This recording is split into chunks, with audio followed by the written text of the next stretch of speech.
सगळ्यांची या भारतामध्ये जे जे लोक राहतात देवाबद्दल सगळ्यांची भावना एकसारखी असते आणि तसेही हनुमानजी म्हणते सब सुख लय तुम्हारी शरणा तुम रक्षक का हो डरना आणि त्याच गोष्टीसाठी हनुमान चालीसा धीर बल आणि भूत जे असतात त्यांना लांब ठेवण्यासाठी आणि राजकारणामध्ये खूप सारे भूत आजूबाजू असतात आणि त्या दूर करण्यासाठी संकट दूर करण्यासाठी आणि मनाला जीवनामध्ये धीर आणण्यासाठी हनुमान चालीसा आपण करतोय. मला वाटते की भावना कोणाची वेगळी होऊ शकत नाही. वेळ अनुसार त्यांची भावना वेगळं होतात काही लोकांची.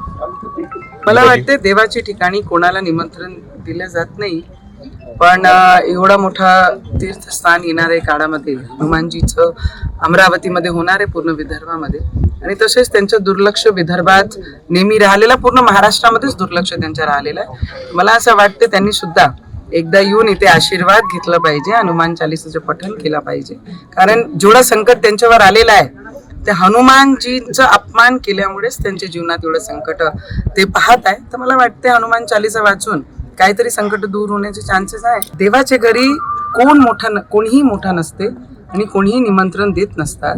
देवाच्या घरी स्वइच्छाने त्यांनी आला पाहिजे कारण जेव्हापासून हनुमान चालीसाचा विरोध उद्धव ठाकरेजींनी केलं तेव्हापासून 40चा विरोध केला. 40 लोक आउट आणि आताही जेवढेही उरलेले आहे तेही सुद्धा बाहेर होण्याची पूर्ण मानसिकता आणि तयारीत आहे. मला वाटते त्यांनी लवकर हनुमान चालीसाचं पठण घरी ठेवला पाहिजे आणि इथे येऊन हनुमानजीचे दर्शन घेतले पाहिजे. मला असं वाटतं जे सकाळी उठून 9 वाजता पोपटासारखे बोलतात ते सगळे महायुतीचे घटक आहे आमचे आणि कोणतीही भारतीय जनता पार्टी या आपले स्वतःच्या घरामध्ये कोणताही फूट टाकणार नाही एवढा विश्वास मला आहे कारण आमचे देवेंद्र फडणवीसजी त्यांना आपलं सोबती आणि आपले घटक म्हणून घेऊन चालत आहे. तर आमची नजरा एकदम क्लिअर आहे. फूट टाकण्याचा प्रयत्न ह्या पोपटांनी करू नये एवढीच त्यांना मी विनंती. मला माहित नाही किती लोक काय काय बोलतात पण जे भोंदू बाबा आहे आणि जे प्रकार नाशिकमध्ये झालेला आहे ते खूप मन दुखवणारे आहे कारण आम्ही भावना घेऊन आम्ही आमची कामं करतो आम्ही भक्ती करतो पण त्याच्यामध्ये जर एखाद्या भोंदू बाबा असे प्रकार करत असेल आणि जेही व्हिडिओ महिलांचे व्हायरल बाहेर केलेले आहे ते प्रायव्हसी हनन केलेली आहे त्या महिलांची. ते भोंदू बाबाला तर मला वाटते चौऱ्यावर आणून त्याला फाशी दिली पाहिजे. त्यापेक्षा कमी सजा ते डिझर्व नाही करत.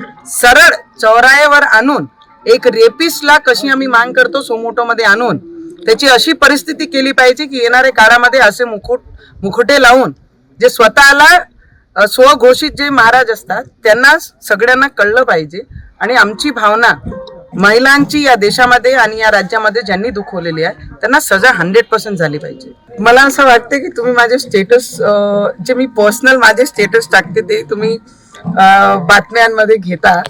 कधी कधी नाराजगी जे असतात जरुरी नाही आहे की ते स्टेटसवर टाकूनच नाराजगी असते. काही गोष्टी आपल्या मनाला शांती देणारी असतात आणि त्या प्रकारे स्टेटस असतात ना. जीवनात फक्त राजकारण हा सब्जेक्ट नाही आहे. जीवनात इतरही सब्जेक्ट खूप असतात आणि त्या लागूनही खूप सारे विषय असतात. नुसतं राजकारण हे काही माझं पिंड नाही आहे.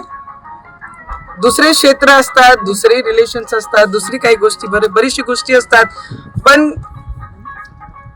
जे तुम्ही टाकताय मला वाटतं काही काही गोष्टी पर्सनली असतात त्याला प्रेझेंट ॲज अ पॉलिटिकल करू नका एवढीच विनंती आहे.